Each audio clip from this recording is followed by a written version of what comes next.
So, Vivekananda, he went to Ramakrishna and asked, "Can you prove there is God?" Ramakrishna asked, "Do you have the courage?" He hesitated for a moment and he said, "Yes, I want to see." And when he came out, all his questions had completely evaporated.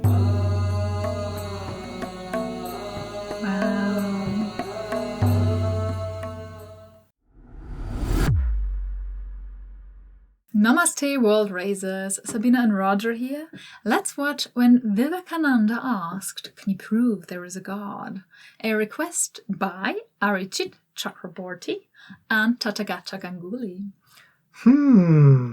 Proving God. Swami Vivekananda, we have not covered him at all on our channel, so let's see what this is about. You heard of Swami Vivekananda.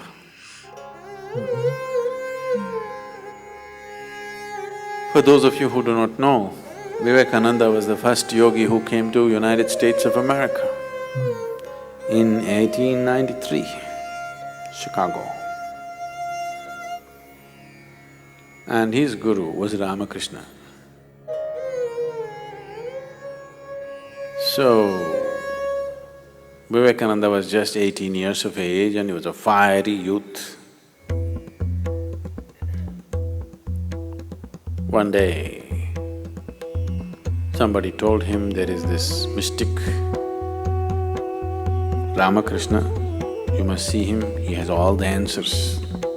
You have so many questions, that's where you should go. So he went. He is all fired up, full of intellect and full of argument about everything. He's an activist. He's not a spiritual seeker as such. He has no such intentions. Only thing is, he has questions. He's not a conscious seeker yet. He's more like an activist. He's going every place to demolish all the mumbo-jumbo that's going on around him. So he went to Ramakrishna and asked, "What is this all the time you're talking God, God? Can you prove there is God?" Ramakrishna said, "Well, I am the proof."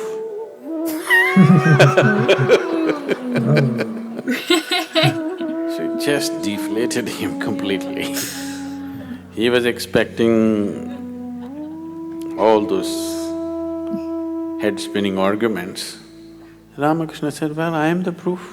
I'm here. This is the proof." Then he made the mistake of asking, "Can you make me experience whatever it is?" Ramakrishna asked, "Do you have the courage?" Vivekananda was known to be a very brave man. He hesitated for a moment and he said, "Yes, I want to see." Ramakrishna just took his foot and put it on his chest. And Vivekananda did not get up from a samadhi state for hours.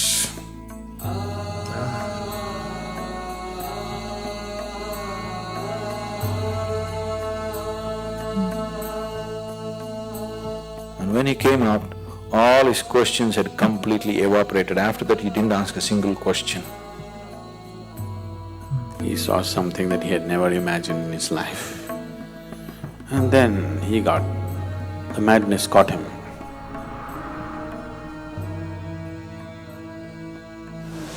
Ramakrishna himself, if he was left to himself, nobody in the world would have ever heard about him because he had no means to communicate with the rest of the world. He had no way of reaching out to people. He was incredible, but not cunning enough to operate with the world. Does not have the necessary will to do anything with the world. So he chose Vivekananda as his vehicle. He took Ramakrishna all over the world. There have been hundreds of Ramakrishnas. that you heard only of one Ramakrishna because of somebody like Vivekananda.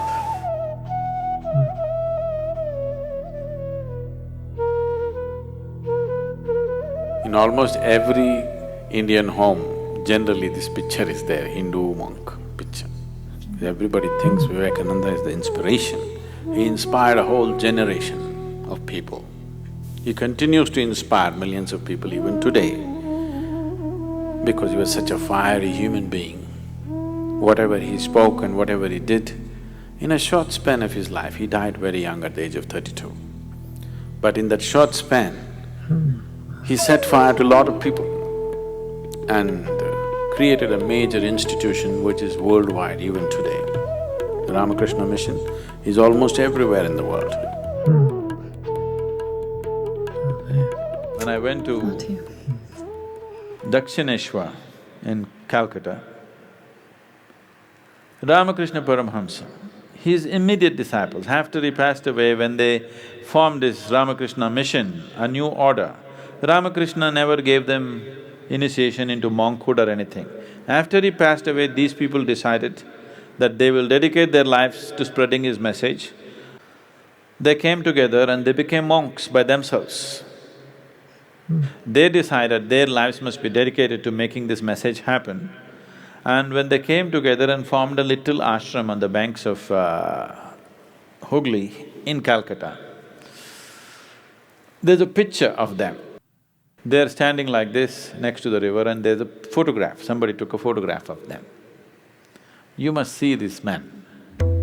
These are men, okay? They are like fire. So they took it upon themselves, these 8 people, and Ramakrishna Mission went across the world and spread the message, and even today it's one of the most productive spiritual groups. You know, they're still quietly doing their work in their own way.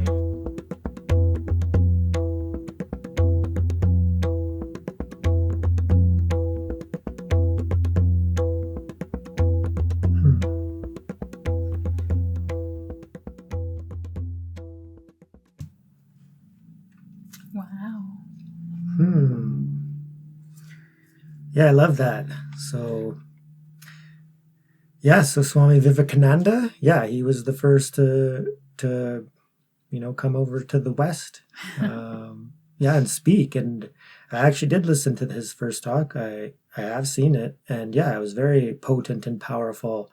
I came across it the beginning of my journey, and it was just really inspiring. Even for those people, you can think about that time because it was like a religious gathering, and just his message. And I think that was the first time a lot of people heard that, there's different paths and there's different ways. And he was the one that was really, bringing that new way of thinking into the world, that there's different rivers, but they're all leading to the same ocean, right? Really gripping. And then just the story of, Ramakrishna. And I didn't know that he wasn't even a spiritual seeker at that time. He was just going to get some answers. And then Ramakrishna, put his foot on him. And then, the realizations. And then there was no questions, right? So it's that direct experience. So amazing. And then just dedicating yourself to that and then spreading that into the world. And it was interesting too when Sadhguru was saying that, Ramakrishna didn't really have that capacity. And you hear that on the journey too, that not all, realized beings are destined to be great teachers. So Ramakrishna used Swami Vivekananda as his instrument to bring these teachings into the world. Because and then how he said that there was like hundreds of Ramakrishnas to the same realization. And you hear that too, like David Hawkins, he talked about that, quite a bit too, that, there's realized beings in the world right now that, they never come out in public and write books and teach and, become, and, have devotees and followers and become really huge in that regard, but they're still, realized, and they're still radiating that into the world. Just like the story of when Sadhguru met that enlightened vegetable vendor, right? The enlightened vegetable vendor just selling vegetables. Mm. And even the story of Ramana Maharshi, if people didn't discover him, then he never would have become famous. It's people who, came across him, and then all of a sudden people realized that, oh, here's an enlightened being. And then people gathered and flocked. But there's a lot that never get discovered. So we got to keep that in mind as spiritual seekers, and then we can, send out, prayers and well wishes and, for more people, to become realized in this world. Even though we're not all destined to become, great teachers, yeah, there's realized beings out there, and we need to, appreciate that and see that no matter what's happening in the world, it seems so dark and gloomy and negative, there are people advancing and making progress on the path, and they're out there, and that is a great, great thing. They're keeping the field above a certain level. Hopefully that continues. Yeah, the hidden masters. Yeah, this was again a very beautiful video, also visually very beautifully done. And Sadhguru talking about other teachers, always really, how do you say, heartwarming? Touching. Very beautiful. Yeah. So that he died at 32 is like, wow, I'm 33 now, and it's really fascinating what an impact he had at such a young age. It's very, very beautiful. So we hope, that the hidden masters that are out there have a long life for the benefit of all. Even though they're hidden, they're still benefiting us in a great, great way. So thank you so much for joining us. If you like this video as much as we did, please hit that like button. Remember to subscribe. It really, really helps the channel. Let us know what you think of this beautiful video down in the comments. And remember, raise yourself and raise the world. Thank you so much, everyone. And a very special thank you to all our members. We love you. Peace.